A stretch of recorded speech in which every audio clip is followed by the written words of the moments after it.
Buenas tardes, señoras y señores. Bienvenidos a este primer evento de la celebración del 65º aniversario de la Sociedad Libertad 7. En 1946, Antonio Noguera Bonora fundó la Sociedad Financiera Inmobiliaria Cisneros, en abreviado FICSA, que se dedicaba al sector inmobiliario y al financiero. Más tarde, en los años 70, Álvaro Noguera Jiménez desarrolló esa sociedad a la vez que otras y con el tiempo se transformó en Libertad 7. Hoy, Libertad 7 tiene tres áreas: la promoción inmobiliaria, la inversión financiera y el sector turístico bajo el lema o la marca Sea Hotels.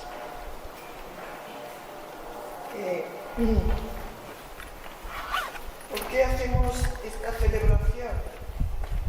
Es para honrar el pasado, exponer el presente y proyectar el futuro. No sé si al entrar han visto una exposición que hemos realizado sobre Libertad 7. Si no lo han visto, os invito a visitarlo y ver la progresión financiera y la progresión empresarial, primero de la familia Noguera, desde hace muchos años, y después con documentos, con fotos, con gráficos, expone las actividades de la sociedad. La mesa redonda que se va a celebrar hoy se titula Viviendas para vivir y recuerda el lema de FICSA para vivir. Intervendrán Conchita Lucas, Lola Romera, Borja Tomás y José Torres. Y se debatirá sobre el estado actual del mercado inmobiliario, de las tendencias arquitectónicas, del marketing y del futuro de la vivienda. Conducirá la mesa redonda José Tormo, que es el actual director general de la ANEA Inmobiliaria y Turismo. José Tormo tiene una mirada de experiencia en el sector financiero y desde hace más de 20 años en el sector inmobiliario. Se fue primero como consejero de FICSA, luego como director general de esa playa y desde 2006 como director general de la Sociedad Inmobiliaria de Libertad 7. Muy bien. Pues muchísimas gracias, señora Presidenta. Bueno, lo primero que me gustaría es agradecerles a todos su asistencia a este acto de conmemoración de nuestro 75 aniversario. Es un acto muy importante para nosotros y es muy importante para nosotros porque es un repaso a nuestro pasado. Por supuesto, darles a todos la más cordial bienvenida a estas instalaciones de la Fundación Libertad 7. Entonces, hoy iniciamos los actos que hemos programados para este 75 aniversario con esta primera mesa redonda, la vivienda para vivir. Y no me gustaría irnos de aquí sin conocer realmente cuáles son los retos a los que nos vamos a enfrentar en los próximos años. Para ello vamos a contar con tres ponentes, para mí, de muy distintas especialidades, pero que nos pueden dar una visión muy completa de cómo va a evolucionar el mercado, de a qué retos nos vamos a enfrentar. Tengo el gusto de compartir esta mesa con Conchita Lucas, que es la directora de Valencia de Tinker, experta en comunicación. Conchita, muchísimas gracias por estar con nosotros esta tarde. Muchas gracias. La segunda de nuestros ponentes es Lola Romera. Lola Romera tiene mucho que ver con la excelencia que buscamos en las viviendas que queremos diseñar, lo queremos preguntar, lo queremos hacer llegar a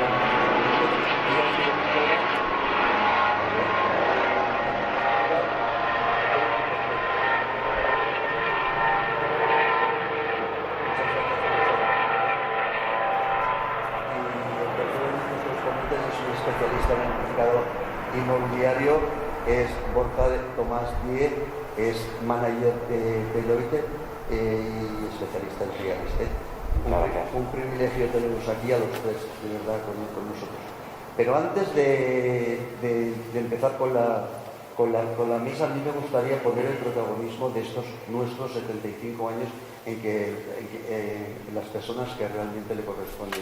Y estoy hablando de Antonio Noguera Bonora, que ha citado antes nuestra presidenta, y voy a hablar de Álvaro Noguera Jiménez.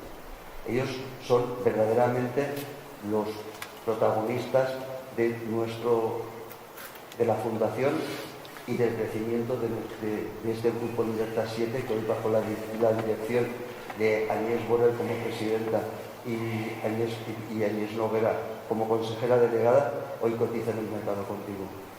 Y bien, si hace 75 años fue Antonio Noguera Bonora quien dio el paso adelante y fundó la financiera inmobiliaria Cisneros, Sociedad Anónima Fixa, fue Álvaro Noguera, como nos acaban de contar, quien en los 70 la desarrolló y la convirtió en una empresa fundamental de este grupo que se desarrolla en los ámbitos inmobiliario y financieros. Bueno, pues me gustaría hablaros un poquito de Álvaro Noguera, que fue el que me hizo venir a este grupo. Álvaro me enseñó prácticamente todo desde el inicio del mercado inmobiliario. Álvaro era un empresario adelantado a su tiempo, un empresario que tenía una visión de los negocios fuera de lo común. Era un líder que trabajaba día y noche y tiraba de los equipos, pero muy fuertemente en la búsqueda de una perfección casi absoluta. La rigurosidad que impregnó en este grupo Libertad 7 tiene muchísimo que ver con que hoy estemos celebrando nuestro 75 aniversario. Bien, pues de todas las actividades que desarrolla Libertad 7, hoy vamos a hablar del mercado inmobiliario. Y les puedo asegurar que a lo largo de estos 75 años hemos pasado momentos muy dulces y otros momentos muy amargos. Pero hoy es de verdad una satisfacción cuando un padre que nos ha comprado una casa llega a una de nuestras oficinas con su hijo y compra una vivienda fixa. Eso es una verdadera satisfacción después de todos estos años. Vivienda fixa, que es la marca que desde hace 75 años estamos utilizando y le da una continuidad a una actividad inmobiliaria que empezó mucho antes de todo esto, la familia Noguera, con la finalización de Sánchez Valencianos. A lo largo de estos 75 años, el grupo Libertad 7 ha entregado más de 8.000 viviendas en más de 200 promociones y hemos desarrollado importantes desarrollos inmobiliarios en la costa valenciana como en Denia o en Península, o para nosotros emblemática urbanización por Sa Playa. Bien, pero todo esto que les he contado es nuestra historia, una historia de la que nos podemos sentir orgullosos, pero es ya nuestra historia. Hoy lo que hacemos es ya mirar al futuro. Nosotros estamos ya pensando en nuestro 85 aniversario. Queremos mirar hacia adelante. Por eso lo que buscamos de esta mesa es realmente conocer dónde están, a qué retos nos vamos a enfrentar y cuáles son las nuevas tendencias del mercado, qué es lo que está cambiando y a qué nos vamos a tener que adaptar. Con estos objetivos en la mente, yo empezaría la mesa redonda, si os parece, y empezaría por por el primer punto, el primer bloque de preguntas que irían relacionadas con marketing y canales de comunicación. Para hablar de marketing y de canales de comunicación les daría unas pinceladas de cuál es el producto que debemos meter por esos canales de comunicación. Y entonces, nuestro objetivo estratégico es construir viviendas en la ciudad de Valencia, tal y como lo hemos hecho durante los últimos 75 años, desarrollando viviendas para familias, comprando solares en distintas zonas de Valencia, solares finalistas, solares de una dimensión no muy grande para hacer entre 20 y 60 viviendas. 20 y 60 viviendas es un número de viviendas que podemos cuidar mucho para finalizarla para nuestros clientes. El comprador fixa siempre ha sido un comprador que ha mirado mucho la ubicación, que ha mirado mucho la relación calidad-precio. Entonces, ¿y cómo hemos llegado tradicionalmente a ellos? Tradicionalmente a ellos hemos llegado pues con una publicidad convencional. Teníamos nuestra caseta de ventas, teníamos nuestra oficina de ventas, teníamos el cartel de nuestra promoción, acudíamos a ferias, hacíamos buzoneos, hacíamos acciones para desarrollar la marca fixa, como eran cuñas de radio, teníamos unos autobuses como el chico de la exposición, dando vueltas por Valencia de la MT con el eslogan fixa para vivir. Bien, pues todo esto que hacíamos de repente cambió radicalmente. Y cambió radicalmente por la aparición de los portales mobiliarios y la publicidad online. Además, la pandemia nos ha enseñado que este proceso se está acelerando y está cambiando. Hoy, cuando hacemos estadísticas de cuántas viviendas vendemos y por qué canales los vendemos, nos encontramos que casi el 70% de nuestras ventas se inician ya por canales online. Entonces, Conchita, me gustaría empezar contigo, es decir, ¿qué está cambiando? ¿Cómo está cambiando la relación con nuestros clientes? ¿Hacia dónde vamos? ¿Cómo nos vamos a relacionar con ellos? Y te lo voy a hacer un poquito más difícil para que... Es decir, nosotros queremos y hemos trabajado mucho en la digitalización de nuestro proceso, pero queremos seguir teniendo ese trato familiar, esa atención particular que le damos a los clientes. Bueno, yo creo que hay convergen dos cosas. Una de ellas va a ser la información y los datos, que es algo fundamental y que antes no estaba de la manera tan medida en la que está ahora, porque ahora existen mediciones digitales que te permiten saber quién, cuándo, cómo y todas las necesidades, que eso para cualquier empresa es oro. O sea, todo lo que sea información que puedas recibir de tus clientes es oro puro. Y esa información la podemos medir bien por mailing, bien por satisfacción, bien por cookies, por muchísimas cosas que nosotros vamos introduciendo a nivel de soportes y medios digitales. Todo eso, si lo vas trabajando, coordinando con una reputación de marca, enseguida es ella. ¿Qué es lo que ha pasado? Que la gente tiene integradas los soportes digitales en su día a día. O sea, necesita comparar a través de los soportes diferentes portales, diferentes compañías, diferentes precios, porque le permite ya no solo a la empresa medir, sino al propio consumidor evaluar. Entonces, ahí va a haber un cambio en el que tendremos muchos más datos que, según los sepamos interpretar, conseguiremos ver hacia qué camino nos vamos a acercar. Eso está cerrado, pero está cambiando. Y luego hay una parte que es la que tú comentabas ahora, de la inteligencia emocional. Bueno, yo personalmente lo que sí que vemos en clientes nuestros y en empresas es que la figura física del comercial puro a nivel inmobiliario ya no existe como tal. Sin embargo, es necesaria que haya una persona, o sea, personas con personas. Las máquinas siempre nos van a dar datos, pero nunca los van a saber interpretar puramente como uno necesita. O sea, al fin y al cabo, un consultor más que un comercial de una empresa es el que te va a saber guiar, el que te va a escuchar, va a interpretar tus necesidades y luego será el que se siente contigo. O sea, yo no creo que desaparezca la figura física del comercial o del consultor. Lo que pasa es que sí que va a tener unas herramientas y unos datos que antes no tenía, y eso le va a permitir jugar con ventaja, evidentemente. Ahora, ¿cómo? Pues estamos en ello. Se están sacando ahora diferentes plataformas, soportes, mediciones. O sea, creo que hay que tener un seguimiento muy diario. Y bueno, las empresas no lo tienen aún del todo implementado, se está empezando a implementar, pero bueno, eso es un camino que se está trabajando poco a poco. ¿Y para cuándo ves que se pueda comprar una vivienda online? Bueno, yo creo que ya aquí no, pero en otros países se está haciendo y se están comprando online, y más este año ha acelerado esa parte que estábamos hablando, porque hay gente que se necesita moverse y necesita disponibilidades y no puede desplazarse. Mira un piso, lo deja, pega una reserva y se va, a lo mejor por periodos, por épocas, ya se puede. Aquí, pues bueno, aquí necesitamos más de la vivienda, la entendemos como hogar. Entonces, cuando nos quitemos ese concepto de hogar y lo veamos de otra manera, entonces integraremos esos siguientes pasos, pero hay que educar a las personas en esos conocimientos.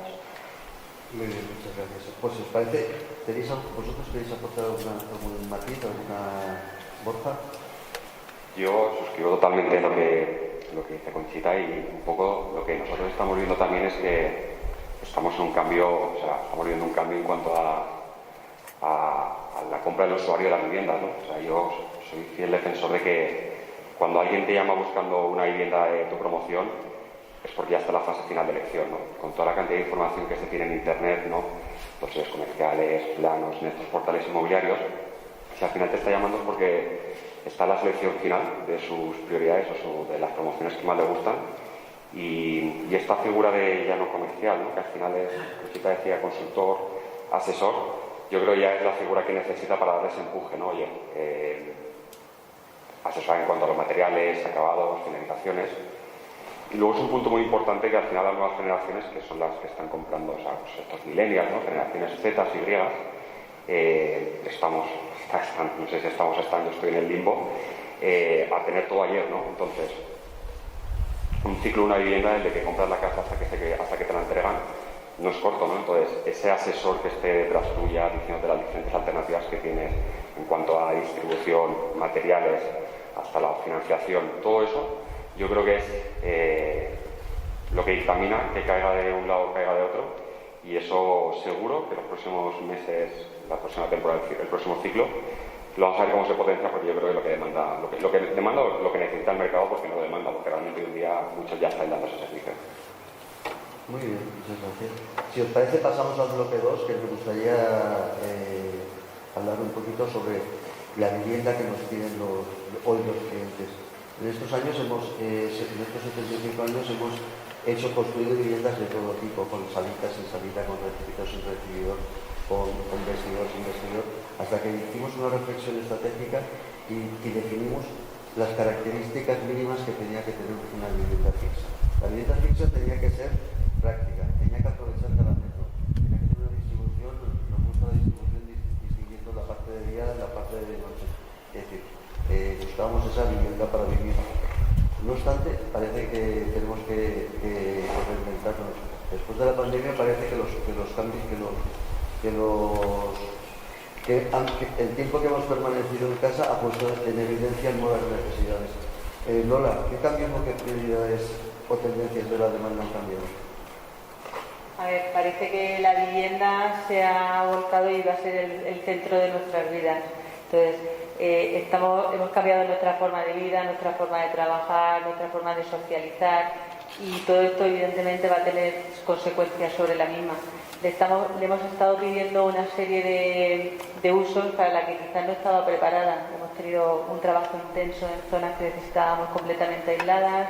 De pronto necesitábamos un espacio amplio para hacer gimnasio, para relacionarnos con el resto de la familia, comido, desayunado, cenado. Todo esto, pues de alguna manera tendrá sus consecuencias. ¿Qué le vamos a pedir? Pues yo entiendo que le vamos a pedir todo aquello que hemos echado de menos, pero sobre todo quizá en dos líneas: en la calidad del espacio, la luminosidad, la ventilación, y luego también el confort térmico, el confort acústico. Es que hemos podido oír al de arriba, al de abajo, al de la derecha, al de la izquierda. Y ya en otra línea quizá también el tema del tamaño y la flexibilidad. Hemos tenido que compatibilizar los usos de la familia con el trabajo, con lo cual, bueno, pues esto yo creo que va a desencadenar muchos aspectos a tener en cuenta. Si queréis que entremos un poco más en detalle, pues Yo creo que sobre los proyectos que tenemos encima de la mesa, el tamaño está empezando a ser importante. Parece que hemos establecido como referencia el tamaño mínimo normativo y estamos desarrollando viviendas de 3 dormitorios en menos de 90 metros cuadrados. Claro, con el uso intensivo que han tenido esas viviendas, la gente se ha dado cuenta que necesita algo más. Y a lo mejor está incluso se atreve a cambiar por otra localización que le interesa menos, pero para conseguir más tamaño para su vivienda. Luego, el gran comentado uso de terrazas o la conexión con el exterior. Supongo que no es casualidad que varios de los últimos proyectos que llevamos en marcha se están realizando en el exterior de las ciudades, y son pues tipo vivienda pareada, unifamiliar. Bueno, la gente necesita esa conexión con el exterior. Quizá en el centro de las ciudades a lo mejor va más encaminado al tipo de hueco, que en las zonas de vía incorporemos huecos verticales que nos permitan esa visual hacia la calle. Bueno, un poco más en ese sentido. Luego también, quizá, como hemos tratado las zonas de acceso o los halls de entrada. Quizá lo que tiene que pasar es que actúen como filtro entre lo que es la calle y la zona limpia que pasa a ser tu vivienda. Y si lo que pasa es que las galerías pasan a formar parte de ese espacio y tú es un sitio donde te quitan la ropa, te quitan los zapatos. Yo creo que esto pasa en muchísimos países fuera, y aquí y entramos directos hasta el final de la vivienda tal y como venimos de la calle. Yo creo que eso también son líneas de trabajo que habrá que ver. Y en cuanto al edificio, todo el tema de accesos, que son tecnologías que están ya inventadas, pero bueno, pues reconocimiento facial, sin tener que tocar todos los elementos, todo el mundo. Y yo creo que por último, que son temas que están encima de la mesa y cuesta de entender por qué no ya se están usando, es en el centro de las ciudades las cubiertas de los edificios. Estamos diciendo que los edificios que nos hemos encerrado mucho en nosotros mismos, que necesitamos socializar, y es complicadísimo encontrar un edificio en el centro de la ciudad que tenga esos espacios. Tenemos unas terrazas maravillosas, con un clima maravilloso, y no están siendo utilizadas. La verdad es que tenemos un par de proyectos también encima de la mesa, que incluso con piscina. O sea que yo creo que también nos estamos abriendo los ojos. Pero... Bien, me estás diciendo que pasamos de viviendas para dormir a viviendas para vivir. Tal cual. Exactamente. Conchita, ¿la customización o la co-creación es algo que viene para quedarse? ¿Es una tendencia que viene para quedarse? Yo creo que sí. ¿O son nuevas experiencias que se están iniciando? No, yo creo que es las tendencias de los mercados en todos los sectores, o sea, no solo en el sector inmobiliario. ¿Qué recorrido le ves? Todo el que le podamos dar, el que le queramos dar, pero la gente lo que está buscando a día de hoy, ya no solo en el sector inmobiliario, sino en el resto, como estaba diciendo, es tener tu situación ad hoc, tus necesidades que tengas cubiertas, no las básicas, sino las mínimas, como el consumo de medios de comunicación o de televisión. Está todo hecho a la carta y a la medida, y en el hogar entiendo que tiene que ser igual que pues se buscan. Es curioso porque sí que nos ha pasado el que la gente nos comente que busca en las viviendas algo que a lo mejor es mi vivienda, porque somos en mi casa muy altos y queremos que sean las centimetros más altas de lo normal, por ejemplo. O sea, sí que se busca que sea todo muy personalizado, y es hacia donde vamos. O sea, hacia las cosas que quizá se perdieron en un tiempo, que eran las cosas hechas a medida, y pasamos a hacer las cosas un poco ya compactadas para que nos sirviesen a todos como algo genérico que todo el mundo lo pudiese usar. Hacemos un retroceso al no, házmelo a mi medida. ¿Pero tú crees que es un retroceso o es varía, pero antes sí se hacía, había más tiempo, había menos magnitud, entonces las cosas se podían hacer más, no eran las mismas dimensiones, entonces se podía, tenía más tiempo y tenía más remedios para hacer recursos para hacer las cosas a medida. Luego hubo una época en la que no, ahora necesitamos que las cosas sean a medida, en todos los aspectos. En el personal, en el profesional, en tu familia, en tus ahorros, lo quieres todo muy profesionalizado, muy personal. Sobre eso? Yo comparto 100% lo que estáis diciendo. Al final, yo tampoco diría ni retroceso ni avance. Al final, las viviendas se adaptan a cada uno de los ciclos, ¿no? Y yo diría un poco más de no es una vivienda para dormir, es una vivienda para vivir, y es una vivienda para trabajar, ¿no? Al final, cada vez más las empresas están empezando a establecer con esto el teletrabajo, de poder trabajar algunos días desde casa y demás. Un poco lo que decía Lola, ¿no? O sea, nos obligaron a encerrarnos y nos dimos cuenta de que ahí pues, se podía dormir y poco más, ¿no? Y yo creo que vamos a seguir, es decir, hacia viviendas en el que se pueda realizar, bueno, en el que se vive, pero quizás se pueda realizar algún tipo de actividad más, también el aire libre. Yo también abogo mucho por el clima que tenemos, y al final cuando viene gente que no es de aquí a hacer promociones alucinan de que no se pueden hacer las terrazas que se hacen en otros países o en otras ciudades donde hacen. Y vamos para allí. Y luego un punto muy importante, que cada vez más queremos nuestra casa, y cuando hablo de nuestra casa es a nuestro diseño, ¿no? Entonces yo creo que entre una promoción cada vez se demanda más, o nos están demandando más, o vemos que se demanda más en la misma promoción diferentes viviendas con diferentes espacios, ¿no? Entonces hacia ahí yo creo que vamos a ir. Muy bien, muy bien. A mí me gustaría preguntarle, por favor, sobre el impacto del COVID en el mercado de obra nueva. Nosotros vimos que durante la primera ola los precios de la obra nueva pues, se estabilizaron, pero ahora estamos viendo una importante aceleración y estamos viendo ya mucho recorrido en la vivienda nueva. Nosotros vemos este recorrido porque la vivienda nueva tiene un atractivo contra la usada, en nuestro caso porque hemos trabajado mucho en la digitalización y eso entendemos que es una ventaja, y vemos también que nuestra oferta ya incluye anticipamos muchas de las necesidades que está demandando el cliente COVID, como aprovechar la iluminación, viviendas abiertas, etcétera, todo eso ya muchas características de eso ya se incorporan en nuestra oferta. Pero en nuestra opinión la vivienda de obra nueva ha aguantado razonablemente bien, tanto en precios como en volumen de operaciones. ¿Qué te dicen las estadísticas, por favor? Las estadísticas, bueno, o sea, ahora hablaré más que datos, yo creo de cierta información que alenta un poco y que te describe cómo está la situación inmobiliaria de obra nueva ahora. Pero al final, el precio, un poco yendo de tu primera reflexión, el precio de la vivienda, al final lo pone el usuario final, ¿no? Igual que el precio del suelo pone el precio final y empezando a descontar con costes y demás, ¿no? Entonces, al final estamos en una ciudad con un potencial enorme, ¿no?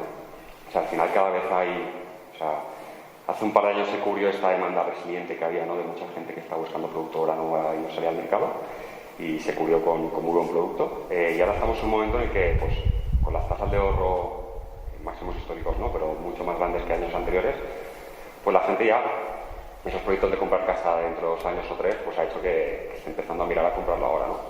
Con lo cual, sí que puede parecer sorprendente, pero si empiezas a analizar un poco más micro, lo que está pasando al final es una estabilización de esta demanda que se está cubriendo con la oferta actual. Y es más, yo animaría a que creemos que viene una oferta, una demanda bastante potente que hay que cubrirla, ¿no? Porque al final, pues digamos, proceso en el que generaciones van comprando casas, está habiendo una compactación, pues por todo lo que te estoy diciendo, ¿no? Gente que ha generado más ahorros y demás y se lanza a comprar la casa, y esto no hace más que, si la demanda sube y la oferta sigue siendo la misma, pues que el precio no se vea impactado en el precio de la vivienda, ¿no? Y a nivel datos, yo, pues simplemente por mostrar un poco el ciclo inmobiliario en Valencia, porque al final se habla mucho del ciclo inmobiliario en España, tal, pues me gusta mucho más mirarlo a nivel micro, ¿no? Y la diferencia que estamos viendo, porque al final se habla mucho de transacciones de segunda mano versus obra nueva y demás, nosotros comparamos mucho, analizamos los datos y demás, y yo creo que, como decía Conchita, ¿no? Cada vez más te dan explicaciones a por qué pasan las cosas. Y lo que hemos visto es que, comparando 3 etapas o 3 ciclos, ¿no? Sí que es verdad que hay una serie de condicionantes que afectan, como la entrada del código técnico, que todos sabemos que nos cuesta más construir y demás, pero lo que llamamos el gap, es decir, una vivienda estándar, la diferencia entre segunda mano y obra nueva, en los años 2007, que, bueno, pues todos sabemos cuál fue esa época, y en el 2014, post-crisis, en una vivienda estándar de 100 metros cuadrados en Valencia, la diferencia no llegaba a los 20.000 euros, ¿no? O sea, una vivienda de 100 metros cuadrados, la misma ubicación, obra nueva con segunda mano. Entonces, se vendió mucha obra nueva porque al final todos sabemos, compras una vivienda de segunda mano, por supuesto lo que decía Lola, que nada más entras, escuchas al vecino hablar, al bebé de abajo llorar, todo eso se inicia con la obra nueva y la gente pues iba a obra nueva, ¿no?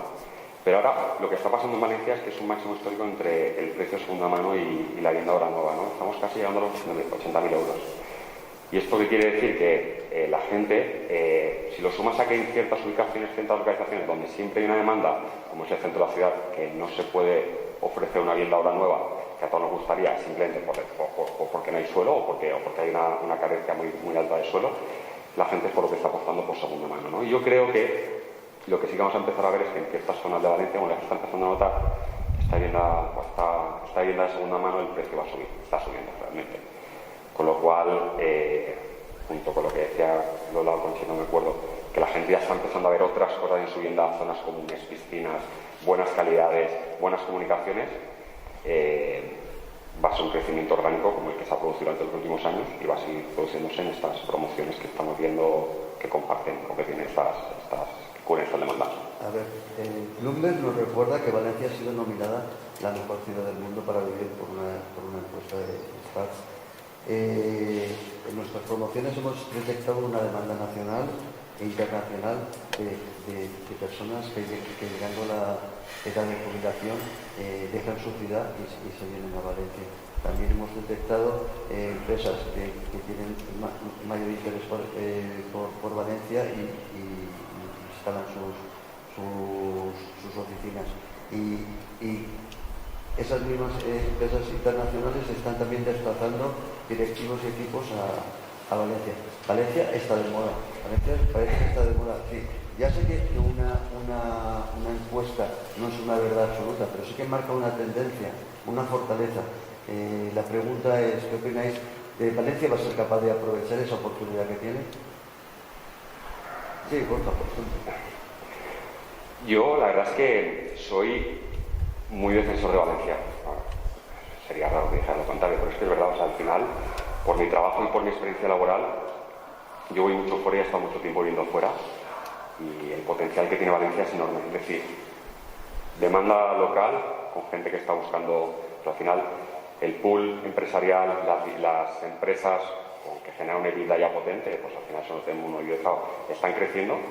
Y hay un punto muy importante que decías tú, José Pepo mejor, como quiera, ¿no? Que es este usuario extranjero donde busca Valencia, donde establecer sus sedes en España. O sea, ha pasado con empresas internacionales, todos sabemos, bueno, pues, que han establecido sus headquarters españoles en Valencia antes que en Madrid y en Barcelona. Claro, yo pues hablas con ellos y un noruego que tiene ahí 5 días de sol al año con los sueldos de allí, si viene a Valencia, comunicaciones 1 hora y media o 2 horas en Madrid, carretera con Barcelona, las Baleares. Yo creo que el potencial de Valencia es enorme y a mí me pasa una cosa curiosa que al final cuando yo me vine a Valencia, pues he ido en contacto con clientes que tenían otras ciudades, tipo Valencia, Barcelona, Madrid, y ya empiezan a preguntar por Valencia. Oye, ¿qué está pasando en Valencia? Bloomberg, porque al final pues expatriados que dicen que es el número 1. ¿Eso nos llevaría a una oferta insuficiente en Valencia? Vamos a verlo. O sea, al final, si todo va como creemos, la demanda creemos que se va a mantener estable y va a tener unos picos fuertes hacia arriba. Y al final, esto pasa por colaboraciones. Todos, yo creo que los promotores estáis cansados de escucharlo, de esta colaboración público-privada, es verdad. O sea, al final aquí tenemos un plan general que tiene más de 30 años de antigüedad. Cuando hablas con su redactor, bueno, en sus mejores sueños. O sea, es un plan general súper bien redactado. Pero hay ciertas zonas de Valencia que no tienen solares para desarrollarlos o no están al alcance para poder desarrollarlo, ¿no? Se verán alternativas como la rehabilitación que alguna vez está escuchando y demás, y aquí seguro que Lola va a poder explicar mucho mejor todos los condicionantes de la rehabilitación, que no son pocos, para poder hacerlo rentable. Sí, yo creo que va a venir una fuerte demanda. Si somos capaces de absorberla, ojalá que sí, yo espero que sí. Se van dando pasos, poco a poco, y es clave esta colaboración público-privada con las administraciones para poder acelerar esta oferta entregada en los próximos años. Lola, por alusiones, ¿qué ventajas y qué inconvenientes tiene la rehabilitación? Bueno, a ver, yo creo que el centro es un activo vital y que la rehabilitación va a llegar. De hecho, una de las líneas potentes de ayudas que viene de la Comunidad Económica Europea va enfocada a la rehabilitación, sobre todo a la mejora de la eficiencia energética y la accesibilidad a los edificios. Lo que yo creo que el gran hándicap que tenemos por delante en este aspecto es el tema de la administración. Cuando estamos tratando de edificios protegidos, el tema de la obtención de licencias, por ahora creo que necesitamos un empuje por parte de la administración que nos ayude a enfocar este tema. Pero además de la administración, la rehabilitación es un negocio más complicado.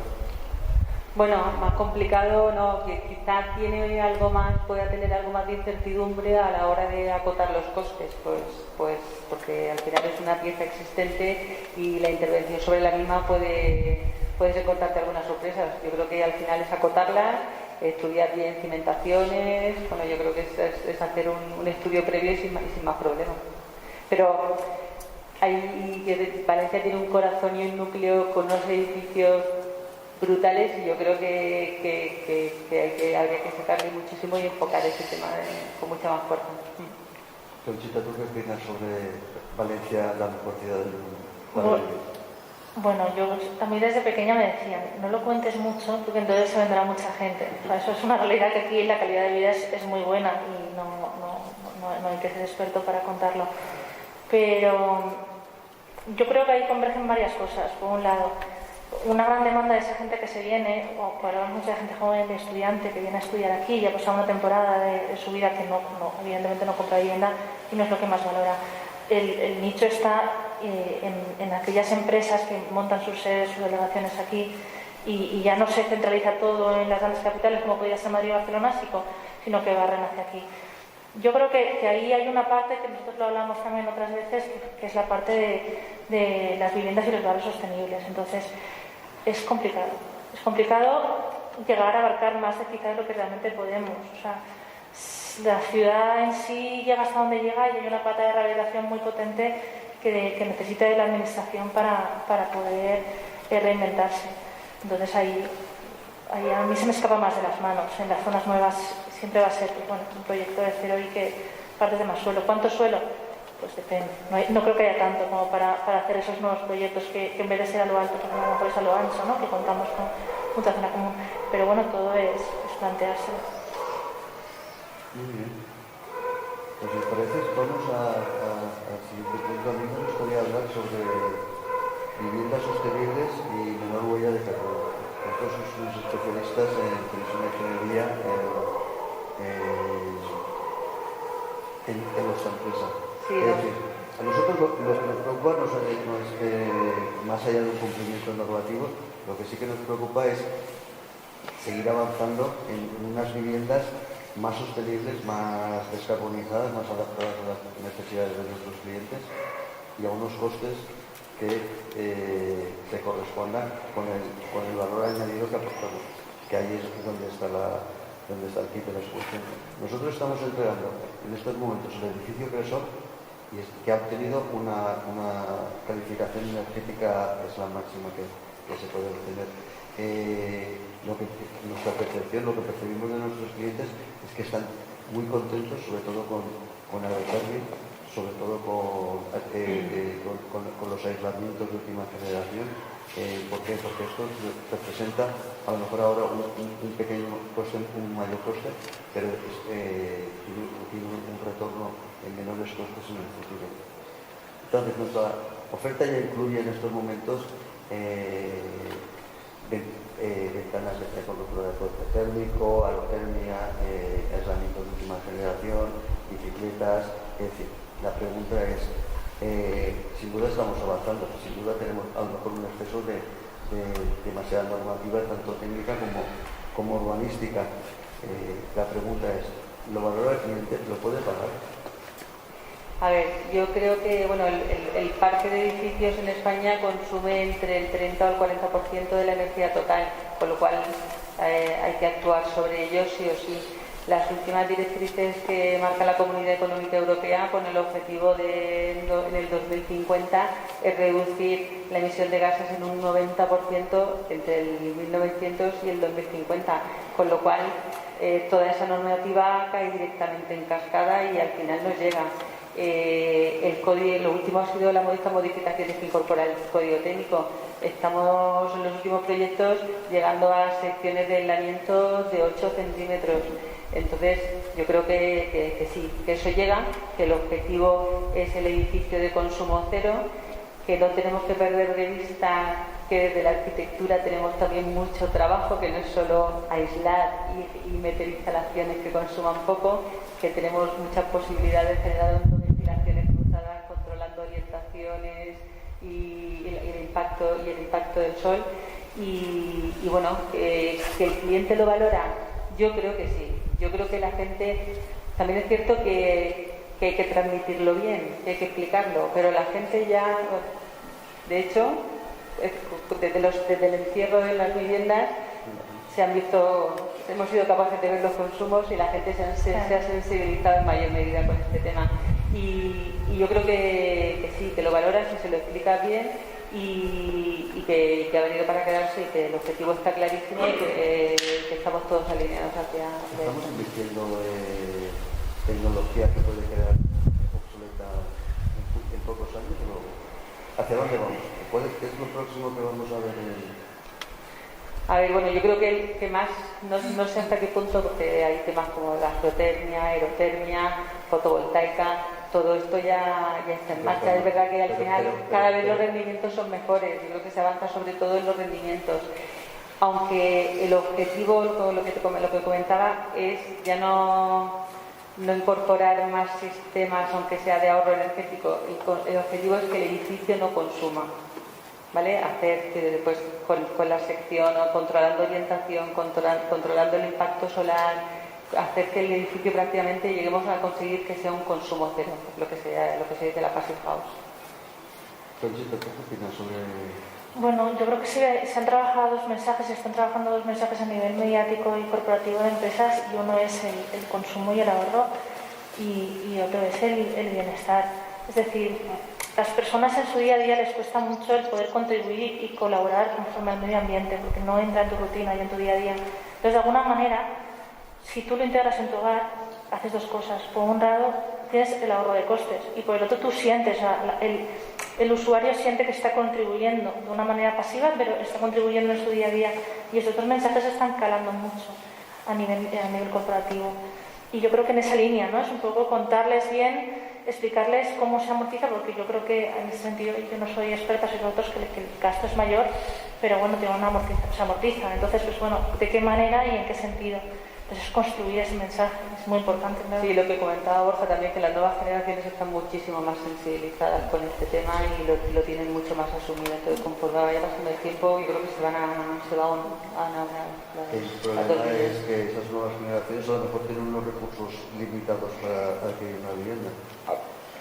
Yo un poco, lo ha dicho Lola, yo creo que lo ha dicho perfecto. O sea, es un tema más de transmitir transmitir se transmite, educar, ¿no? O sea, a mí me ha pasado personalmente de solo radiante en Valencia, no solo faltaba, pero aerotermia y demás, de gente que, o sea, al final, meter tecnología en tu casa implica un coste mayor para el constructor, como todo, implica un coste mayor en el precio de la vivienda, pero hay que transmitir eso como lo recuperas, ¿no? Y a mí me ha pasado muchas veces de gente o amigos míos o conocidos que ellos no se han puesto en su casa cuando se lo ofrecieron y de repente va a casa de un amigo y tiene la aerotermia y dice, ¿por qué no me he puesto yo esto, no? Entonces, yo la tecnología está muy, muy desarrollada y a día de hoy se puede llegar a cubrir muchas de las necesidades a un consumo muy bajo. Lo que pasa es que no es que, o sea, se explica muy bien, se transmite, pero se tiene que interiorizar. Yo creo que ese es el gran reto, ¿no? Cómo conseguir al usuario final interiorizar de que esos miles de euros que ha invertido más en su casa tiene un retorno a largo plazo, porque es la primera y en muchas ocasiones la única inversión gorda que haces en tu vida, ¿no? Entonces, no tienes que mirar a 5 o 10 años, tienes que mirar a un ciclo que es toda tu vida y probablemente la de tu segunda generación que también la cura, ¿no? Entonces, es un tema de transmitirlo y yo creo que ese es el gran reto que se tiene que nos ponemos todos, ¿no? Para poder transmitirlo a los usuarios. Estoy completamente de acuerdo. De acuerdo, pues saltamos, si os parece, al siguiente bloque, que a mí me gustaría hablar de los principales actores de este mercado, que estoy hablando del mercado valenciano. Los principales actores del mercado pues han cambiado y eso es evidente, pero el mercado inmobiliario es un mercado muy local y en estos momentos no hay margen ni para grandes errores ni para grandes estructuras. Y se necesita un equipo de gestión muy potente, muy ágil y que sea capaz de responder muy rápidamente a los cambios del mercado. Entonces, frente a actores del mercado con mayor músculo, nosotros tenemos otras fortalezas. Nuestro valor es la experiencia, el conocimiento local, tanto para la selección de los proyectos como para su ejecución, la confianza de una empresa que ha entregado todas sus promociones de las que hemos hablado en los últimos 75 años La cercanía, sobre todo para nosotros es muy importante, la cercanía, tanto la decisión como el trato personalizado y, por supuesto, la atención al cliente que damos. Nuestra filosofía es la de un negocio boutique, tanto en atención al cliente como en el diseño del producto. Entendemos que esta filosofía y estas fortalezas nos llevan a nichos diferentes del mercado al que están ocupando esos otros actores del mercado, como las promotoras participadas por fondos o las promotoras participadas por bancos. La pregunta es, ¿creéis que esta distinción entre nichos en el mercado y cómo se reparte el mercado es correcta? Borja. Pues Pepo, o sea, yo lo que te diría es que hablar de actores, y va a dar redundancia, cada actor tiene, por supuesto, su papel muy importante en el mercado, principalmente en una ciudad como Valencia, ¿no? Los promotores locales, locales me refiero, los que soy de toda la vida de Valencia, a 75 años, o sea, esto es una pasada cuando viene gente de fuera y estos grandes promotores con fondos detrás y demás, alucina, ¿no? Que haya gente, o sea, que haya grupos de promociones, de promotores que llevan aquí 75 años promocionando, ¿no? Entonces, es la naturalidad, ¿no?, de una ciudad y de un crecimiento. O sea, se generan grandes bolsas de suelos, y estas grandes bolsas de suelo, todos sabemos en los últimos años las que se han desarrollado y el anterior ciclo, pues oye, estas grandes promociones lo que te hacen es naturalmente ensancharte la ciudad, ¿no? Pero luego hay un nicho muy importante, probablemente mucho más para la gente local, el usuario local, que está cubierto por una promoción, lo que manejabas tú y los datos que decías antes, ¿no? 20, 60, 40 viviendas, los centros de las ciudades, bien comunicados. Somos valencianos. O sea, yo cuando estaba en Barcelona, 45 minutos andando de puerta a tu casa a puerta del trabajo era poco. Aquí ya me acostumbro a ir 10 minutos, ya me parece un mundo, ¿no? Entonces, ese nicho y esa es el alma del valenciano, ¿no? Y es la realidad y la demanda del propio valenciano, el propio valenciano o el valenciano de los que estamos aquí afincados, por supuesto que tiene que ser cubierto o es cubierto por esta promoción y estos promotores locales que saben lo que buscan este promotor local, o sea, este usuario local, genera esa confianza. Pues al final esto es muy importante, o sea, vuelvo un poco al discurso de antes, estás haciendo la mayor inversión de tu vida, al final el hecho de que alguien conozca la ciudad, veas que se maneja bien con las administraciones y demás, genera una confianza que, pues oye, como usuario personal, a mí me genera, pues un poco, una vez más, la redundancia, la confianza a la hora de comprar la vivienda, ¿no? Y esa convivencia que hablabas tú, yo pues la considero necesaria y yo creo que bueno, en este sentido es hacia donde vamos a ir. O sea, la expansión natural de una ciudad, y en este caso Valencia, poniéndola como ejemplo, va por ahí, a ese desarrollo de nuevas bolsas de suelo, que se cubren con estas promociones, ¿no?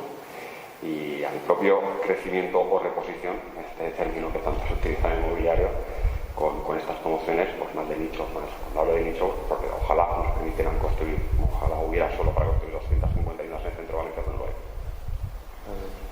Lola, ¿vosotros estáis viendo algún proyecto en el que esté construyendo promotores locales con grandes fondos? La pregunta es si es posible compartir proyectos, si existen sinergias, por supuesto. Bueno, la verdad es que yo creo que a la vez en el mismo proyecto no se nos ha dado la ocasión, pero sí que en ciertos entornos depende. Yo creo que lo que decía Borja, sobre todo del volumen de las promociones y de las inversiones. Entonces sí que conviven en zonas, porque estamos redactando proyectos con grandes fondos y otras promociones más acotadas. Cada una tiene sus ventajas y sus matices, pero bueno, sí que conviven en ciertas zonas de la ciudad. O sea, un poco, o sea, cada vez, o sea, en el sector inmobiliario de promoción, cada vez aparecen más figuras, ¿no? Está el promotor al uso, el promotor ha intervenido pues con un gran fondo detrás, y ahora realmente está en esta figura de, o sea, yo con Agnès, pues alguna vez lo he comentado, o sea, al día de hoy es bastante más difícil conseguir la oportunidad que el dinero, ¿no? O sea, incluso para comprar el solar. Entonces, esta figura del promotor local, que conoce Valencia, conoce quiénes son los propietarios, el acceso, quién vende, quién no vende, por mi experiencia y proyectos que yo he participado, nosotros hemos participado, cuando se tiene una buena oportunidad, es fácil, es arrogante decirlo, ¿no? Pero es más accesible conseguir más que esta financiación, esta liquidez para comprar el suelo y luego, pues por supuesto, para los pagos necesarios hasta el préstamo promotor y apalancar la promoción para aumentar el rendimiento. Entonces, a tu pregunta, Pepo, de la convivencia entre ambos, o sea, tenemos que añadir más actores que no hacen más que reforzar la figura del promotor local, y lo estamos viendo a día de hoy. No es una cosa que yo crea, sino que se realmente está viendo a día de hoy. Y este socio financiero en el que participa únicamente en equity, tú eres el gestor integral del proyecto, estos turnover, estos turquía y tu proyecto ya en mano, pues se apoyan en el conocimiento local, en gente de confianza, y que ese riesgo que hacen esos análisis de riesgo local y demás, lo den como salvado con compañeros de viaje, pues como en este caso Fixa, que la experiencia pues está más que determinar en el tiempo.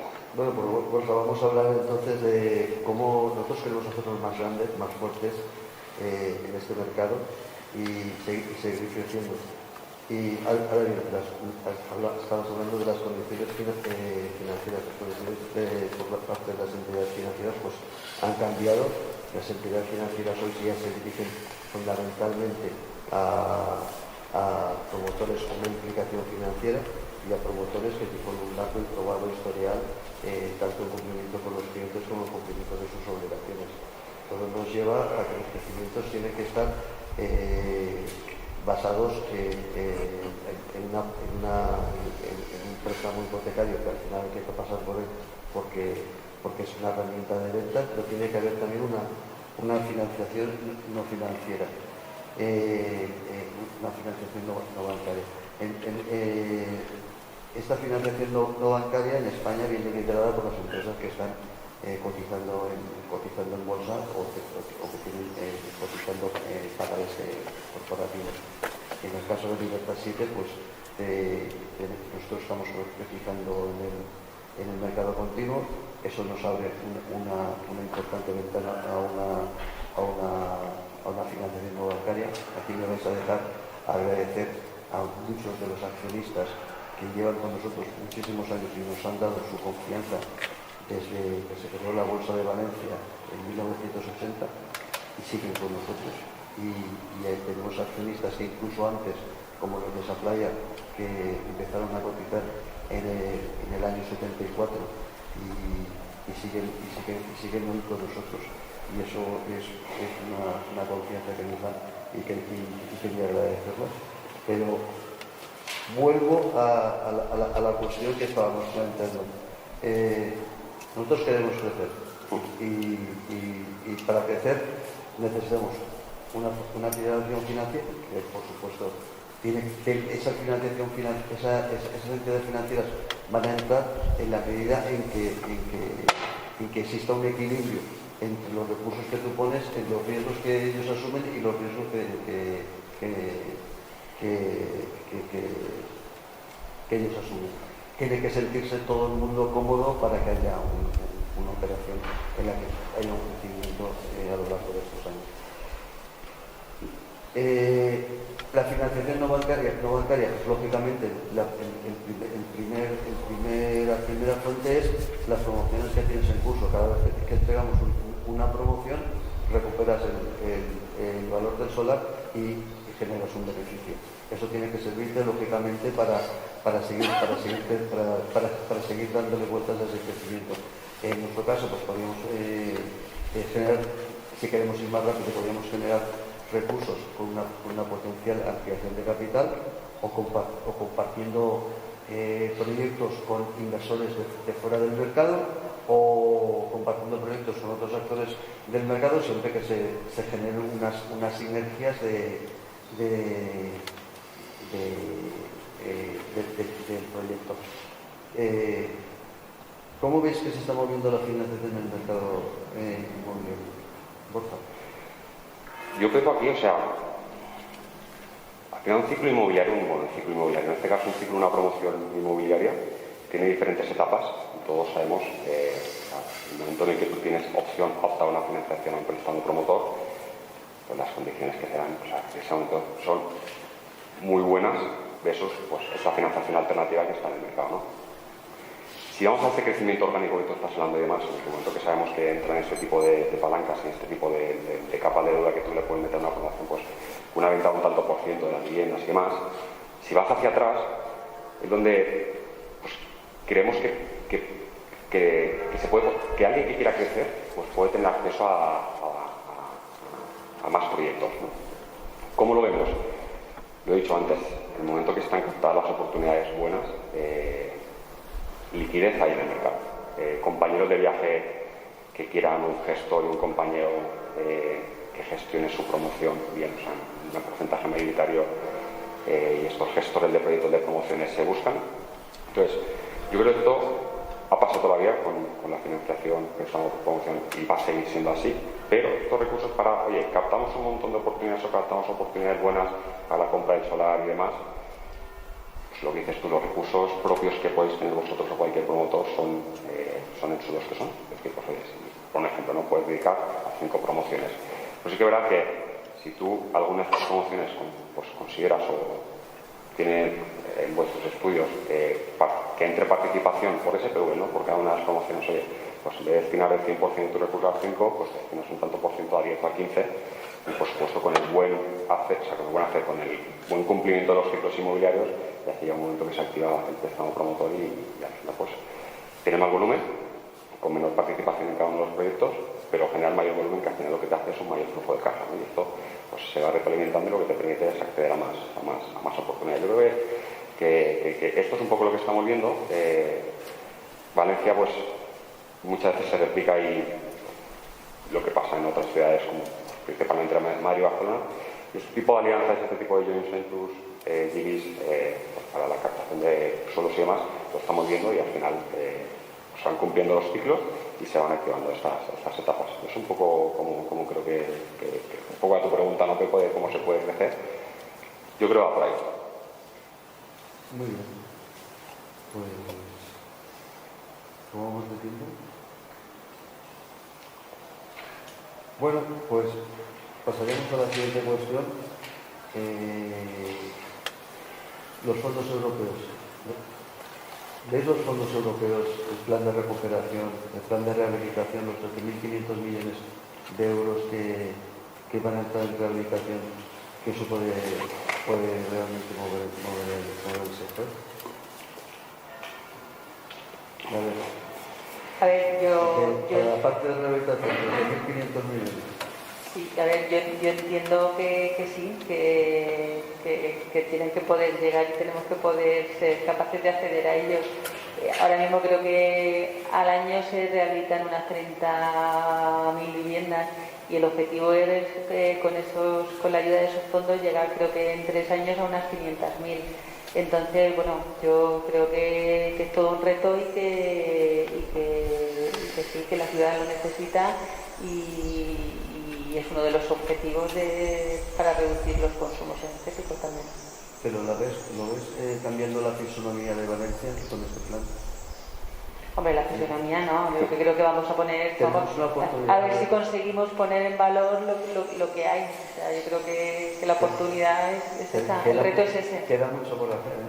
Mucho, pero merece la pena. ¿Tú qué opinas, Borja? Siendo honesto, de lo que no se lo opino, ¿no? Pero o sea, con esto de los fondos europeos, pues sí, por supuesto, en Deloitte estamos viendo que no sé por qué no están esos proyectos, porque ya es suficiente, pero pues, por lo que me informa y demás, yo no sé si va a cambiar o no, lo que pasa es que lo sabremos pronto, eso sí, ¿no? Porque al final están muy marcados los milestones, están muy marcados los próximos pasos. Creo no, ahora al final la audiencia tiene que presentar los proyectos y antes de verano vas a saber los que están aprobados, por lo cual sí que se ha utilizado y que sí que se han presentado propuestas que se oye, pues al final estos se rigen, estas grandes ayudas en base a 4 ejes, ¿no? Que el gobierno dice, y de hecho ya provisionó 27.000 millones de euros en el presupuesto 2021, que habla de transformación digital, transformación ecológica, cohesión social y territorial de igualdad. Pues, o sea, al final los proyectos que se han presentado, que afectan al sector inmobiliario, afectan a la transformación de las ciudades, cumplen con estos requisitos, pues quiero pensar que sí. Conchita, ¿y los jóvenes? ¿Qué hacemos con los jóvenes? ¿Cómo parece que los estamos sacando del mercado, que no llegan a comprar la vivienda? Yo creo que lo primero es dirigirnos a ellos, ¿no? O sea, es que muchas veces no dividimos los públicos a la hora de enviar el mismo mensaje. Enviamos el mismo para todos cuando no debería ser así. El otro día, hablando sobre este tema, que lo pusimos en la mesa entre nosotros, teníamos claro que no estábamos entrando en un tipo de cliente, pero cada uno son distintos. Y los jóvenes deberían estar mayor informados sobre, primero, de las necesidades que van a tener a la hora de adquirir una vivienda. Y segundo, de todo lo que va a implicar de cara a ellos. Muchas veces nosotros construimos y hablamos de reputación de marca, hablamos del sector inmobiliario a nivel mediático y hablamos de una manera muy global. Pero no somos detallistas a la hora de dirigirnos hacia unas personas u otras. Somos poco personalistas con los mensajes. Entonces, la gente joven no es que no esté mentalizada o no tenga ganas de comprar una vivienda, incluso no es que no quiera acceder a una de ellas. Es que yo creo que no es conocedora primero de los pasos que tiene que seguir, de las herramientas que tiene que tener y de las vías que puede acceder. O sea, el discurso fácil es no llego, no puedo, o incluso no sé cómo. Pues bueno, vayamos a construir ese mensaje o a decirles todas las opciones que tienen. Luego ya dependerá de muchas otras cuestiones que ya están fuera del alcance a nivel comunicación, pero a nivel comunicación hay mucho que hacer, ya no solo reputacional, sino informativo. Y el alquiler es una solución a todo esto. ¿El Bilturren? ¿Qué opináis sobre el Bilturren? Hombre, yo creo que se están abriendo todos esos otros escenarios o todas esas otras alternativas, tipo Bilturren, Coliving, que implican menor inversión, que implican otras zonas, otros espacios comunes y quizá otro tipo de vida a los que la gente joven incluso les puede ser más atractivo acceder. Yo creo que es un campo también que se está abriendo mucho y que tiene futuro. Tenemos que, hablan de que... ¿Estáis haciendo algún proyecto para Coliving? Sí, que estamos... Esa flexibilidad que hay que darle a los espacios, lo perfecto sería que un hijo se casa y a lo mejor ya no necesitas esa habitación y que esa habitación la puede necesitar un vecino. Bueno, hay muchos formatos. Yo creo que el otro día leí que hay una promoción también en Alicante en la que están combinando gente mayor de 65 años con gente joven que genera ayudas en función de los horarios. La gente mayor les hace la comida y la gente joven luego por la tarde les ayuda y los saca a pasear. Tienen zonas de relación y pues oye, las conversaciones son... Yo creo que tenemos que abrir un poco la mente y que hay todo un mundo de posibilidades. ¿Tú qué opinas, Conchita, sobre el Coliving? Bueno, yo creo que volvemos a lo mismo, son cosas que están implantadas que en otras ciudades, en otros países, que aquí en España aún no ha llegado, pero ¿por qué no? O sea, también es integrar a la sociedad nuevas costumbres. Entonces, lo que pasa es que ahí combates con otro mensaje, que es el de propiedad. O sea, qué es mío y qué no es mío. O sea, hasta dónde puedo exigir o hasta dónde tengo que compartir. Entonces, bueno... Es difícil. O sea, bueno, son otras reglas. Por eso. Como lo estaba explicando Lola, son otras reglas. Por eso, pero es que ahí tienes que borrar el concepto de propiedad, ¿no? O sea, tiene que ser más el concepto de convivencia. Y lo que no sabemos si ese concepto de propiedad está tan arraigado o la gente joven que está más desarraigada será capaz de desvincularse de esa propiedad y de entender que le está tirando el dinero cuando está alquilando una vivienda. ¿Tú qué opinas, Borja? Yo pienso que primero se tienen que aclarar ellos. O sea, al final, yo sé que con muchos de vosotros hacemos reflexiones de, oye, pues el mercado, y de verdad que hay un montón de recursos que estáis poniendo por captar y poder cubrir su demanda, ¿no? Pero es que esta generación, la verdad es que es súper cambiante. Hoy quiere una cosa, el día de mañana quiere otra, y al final es un poco primero que esto se ordene, porque al final hay un montón de componentes, todos lo sabemos, ¿no? Pues tasas de ahorro antes, ahora sí que es verdad que están más altas y demás, pero es que luego hablas con gente que hoy está aquí y a lo mejor mañana pues por su teletrabajo, pues esta terminología que se habla ahora de los nómadas, pues le gustaría vivir en Madrid porque puede teletrabajar. Entonces, sé de buena mano que los promotores, o sea, más que recursos en poder cubrir esa demanda, pues que son ellos mismos los que vienen de aquí una cosa y al día siguiente quieren otra, ¿no? Entonces, yo creo que la demanda a día de hoy, pues con estos livings, con livings y demás, yo creo que sí que se va a cubrir y cada vez lo estamos viendo más. O sea, al final esto ya no es una idea, esto ha venido para quedarse y ya hay camas Colin si están al 95% de ocupación en 6 meses. Nosotros hemos visto proyectos en Madrid en los que hemos estado involucrados, pero estamos creo de verdad que estamos ante un gran cambio. Más que un gran cambio, estamos en un constante cambio, y lo que hay que hacer es seguir analizándolo muy bien para poder cubrirlo y a ver lo que demandan, y a ver lo que es lo siguiente que demandan y qué es lo siguiente que se le puede ofrecer, ¿no?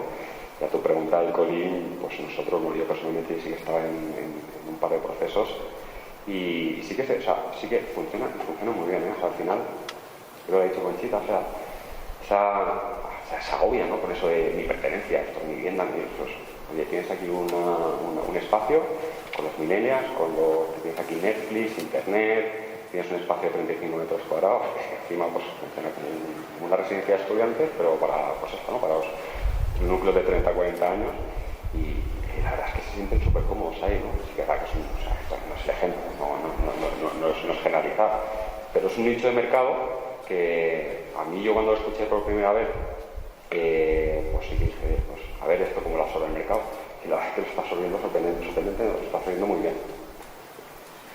Ya veremos y lo mismo pues, ya terminó con lo del Virturen, ¿no? Pues al final pues es otra, al final son vías son soluciones que se le da a esta demanda pues, yendo lo mismo, pero igual más hacia familias, ¿no? Oye, pues me envían a un proyecto, me puede pasar a mí, en una empresa como Deloitte, oye, pues Borja, vete a Madrid a hacer un proyecto de 1 año y medio, 2 años. Lo primero que voy a mirar si esto pasará sería, oye, promociones de estas o qué ofertas hay tipo Virturen, porque van a cumplir los 2 años, y a los 2 años un día voy a volver a Valencia, porque yo sé que quiero acabar aquí, ¿no? Pero cada vez con esta digitalización, cada vez más, yo creo que se va a instalar, sobre todo en empresas que creo nos van a beneficiar más a nivel con presencia mundial, de estas grandes firmas que puedes teletrabajar. Esto es una oportunidad para nosotros. Yo conozco gente, conozco gente, esto no es el amigo del amigo, pero que al día siguiente de la pandemia se estaban cogiendo pisos de alquiler en Alicante y en Valencia, porque son de Madrid y de la zona interior, y dije, yo para zona cerrada que prefiero estar en Valencia. Entonces, esto yo creo que vamos a captar mucha cuota, esto nos va a beneficiar mucho, va a agrandar mucho más si puede el poner Valencia en el mapa, como lo hizo Bloomberg, que la verdad es que yo, pues, es una cosa, un dato que me siento orgulloso. Y vamos a ver, yo creo que la demanda más o menos la estamos seccionando y la estamos desgranando. Vamos a cubrirla ahora. Muy bien. Entonces, la vivienda como inversión, ¿cómo la ves? Rafael decía que la vivienda era su tercera mejor inversión. Había hecho unas inversiones, la primera era el niño de su mujer, y la segunda dio una inversión, y la tercera es que ponía la vivienda. La vivienda porque él sumaba la rentabilidad financiera, la rentabilidad emocional. Y eso es muy importante. La vivienda la utilizas para vivir, tienes una rentabilidad emocional. Entonces, Conchita, háblame un poco tú de la rentabilidad emocional de la vivienda y los demás de la financiera.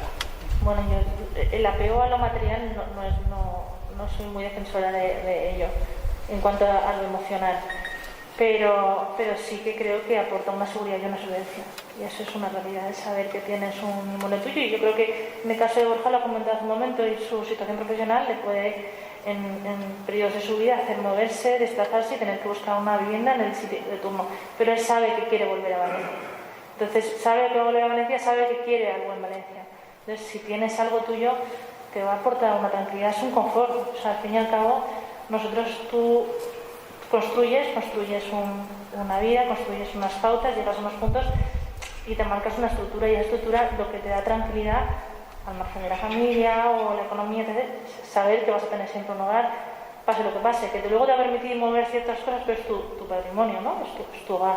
Entonces yo creo que lo que tenemos que ver es cómo amoldamos esa vivienda propia. Es decir, queremos la vivienda, la casa de toda la vida, cuando tu vida no va a ser la misma con 20 que con 40 que con 70. Queremos una vivienda que sea capaz de amoldarse a esas diferentes generaciones. Ahí es donde va a cambiar el discurso. Pero la vivienda en propiedad, yo creo que la cosa es que la podamos tener o no, pero siempre va a ser una inversión, o sea, es patrimonio que vas a tener contigo. ¿La ves como un valor refugio? Ya. A ver, ¿Valor refugio? no lo conozco personalmente, pero estoy totalmente de acuerdo con Warren Buffett. Es decir, al final la inversión inmobiliaria, todos sabemos los retornos que está dando, que ha dado históricamente. Valor refugio, pues, al final el valor refugio es un valor que te asegura una rentabilidad si las cosas no se tuercen. Es que cuando las cosas, siempre hemos dicho las cosas no se tuercen, y hemos visto el último año que estamos pasando y pues se tuercen. Entonces, pero en cuanto a valor refugio o inversión, yo lo defiendo muchísimo y es más, o sea, el usuario privado o personal, cada uno, hasta las grandes empresas y las grandes firmas, dentro de su portfolio de inversión, uno de los principales assets y donde diversifican es la parte inmobiliaria. Y al final, pues un poco como te decía antes, ¿no? En este caso, todos aquí sabemos, pero cuando no sabes, ves al Warren Buffett de turno que lo hace, pues dices, bueno, debe ser bueno porque lo hace, ¿no? Entonces yo soy muy defensor de ello. Muy bien. ¿Alguien más quiere aportar algo sobre los refugios? ¿No? Bueno, pues yo abriría un turno de preguntas.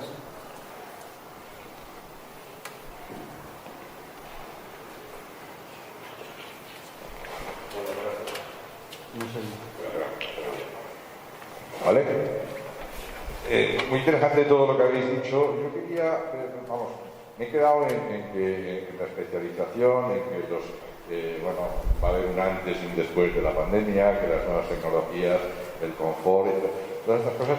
Yo me preguntaría hacia el promotor. O sea, ¿esto va a provocar que exista o que los promotores se especialicen, como ha pasado en otros sectores? En el sector financiero, que es en el que me he movido yo, pues es un sector muy amplio, pero hay especialistas en unos mercados, hay especialistas pues, en algunas formas de financiación, sin embargo, en el sector inmobiliario, aquí parece ser que igual sería un roto que un descosido. El caso de Libertad es un caso excepcional, 75 años, pues como bien has dicho tú, no te encuentras muchas empresas con 75 años.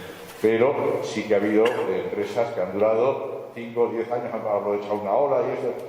Entonces mi pregunta es, ¿esto va a provocar que exista un promotor en que, pues hagamos viviendas para gente joven con unas necesidades, con una movilidad reducida, una movilidad más amplia, con esto, de unas condiciones? O que haya un promotor que voy a hacer viviendas para gente que pueda tener el trabajo en otro sitio y que lo que prive es que no sea una vivienda dormitorio, sino sea una vivienda oficina.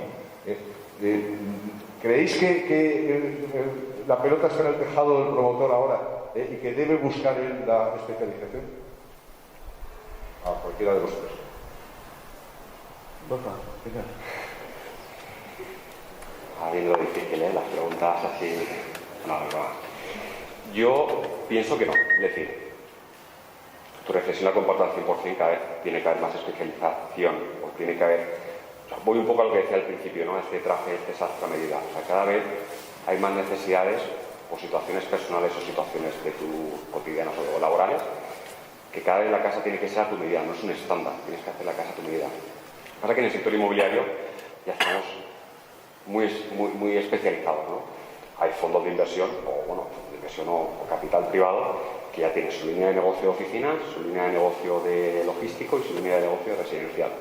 Que dentro del residencial, por descontado, que tenemos que cubrir estas necesidades, yo creo que sí, y la respuesta rotunda es que sí, pero hasta llegar al punto en el que una promoción sea el proceso para cubrir esta necesidad, yo creo que al final, desde mi punto de vista, no creo que sea necesario, o no creo que sea necesario, no creo que lleguemos a ese punto, porque al final son núcleos o necesidades que son convivientes, ¿no? Entonces, lo que dices tú tiene todo el sentido del mundo, y yo creo que va a ser más hacia, oye, tengo esta promoción estándar, soy promotor, voy a levantar este edificio de 20, 30, 40 viviendas, tú tienes unas necesidades especiales, necesito unos pasillos más anchos y total, y se tiene que dar eso, que ya se está dando realmente, se tiene que dar esa posibilidad, ¿no? Pero quizás dar una capa más de especialización y darle hacer un estándar de una promoción residencial para cubrir ese mercado. Yo me equivoco, pero yo creo que a corto plazo no lo veremos, a largo plazo ya veremos. A ver, yo por lo que comentabas, nosotros que hemos tenido tenemos la posibilidad y hemos estado trabajando tanto con grandes fondos de inversión o con promotor más pequeño, es cierto que los grandes fondos están muy profesionalizados. De hecho, yo creo que nos están empujando a ponernos a tope con las últimas tecnologías, toda la metodología de BIM, y de alguna manera nos aprovechamos un poco de eso porque luego lo trasladamos al resto de proyectos y ese conocimiento se queda aquí, pero ellos la verdad es que empujan mucho en cuanto a especialización, tecnología y estar a la última en todos esos procesos. ¿Los fondos de inversión? Sí. ¿Los promotores? Bueno, los promotores.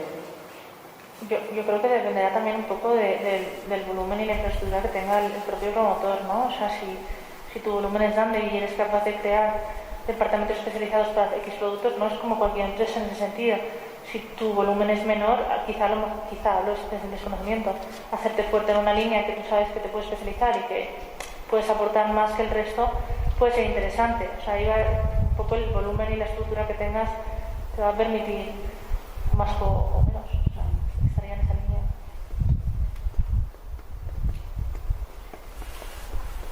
Bueno, pues yo estoy de acuerdo con Borja también en cierto sentido.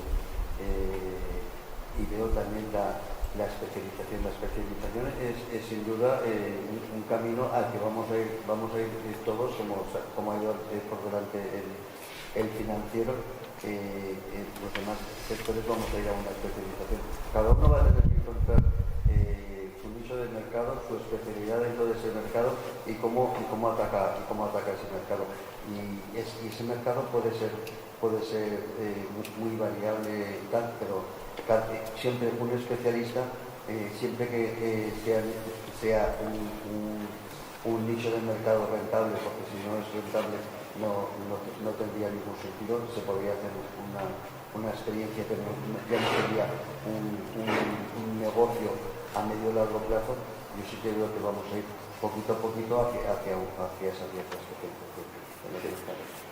Pero estoy totalmente de acuerdo con lo que has dicho. Es decir, al final, también vuelvo un poco al principio lo que he dicho de los leads, esto que se llama, ¿no? Que al final cuando vas a ver ya una promotora, cuando ya no tocas la caseta, pues llamas por teléfono y demás, es porque esa está tu selección final, ¿no? Al final tu selección final es porque tú tienes unas necesidades especiales, pues las bases más anchas, como decía hoy, al final te gusta no integrada en el salón. Tienes una serie de condicionantes, una serie de requisitos, que realmente eso va a ser lo que marca la diferencia entre si van con tu promoción o con el de al lado, ¿no? Entonces, yo creo que la reflexión que hace es totalmente cierta en el sentido de que hay que adaptarse cada vez más. Bueno, cada vez más no, hay que adaptarse a estos requerimientos del cliente, pues porque al final, como te digo, ya no es voy tocando puertas como se hacía antes porque no tenía esta información. Cuando llevan a verte es porque sale todo el prospecto, las memorias de calidades y demás, y el poder cubrir estas necesidades especiales que se pueden tener, yo creo que cada vez se da la guinda o el empuje final para que puedan apostar por tu promoción. ¿Más preguntas?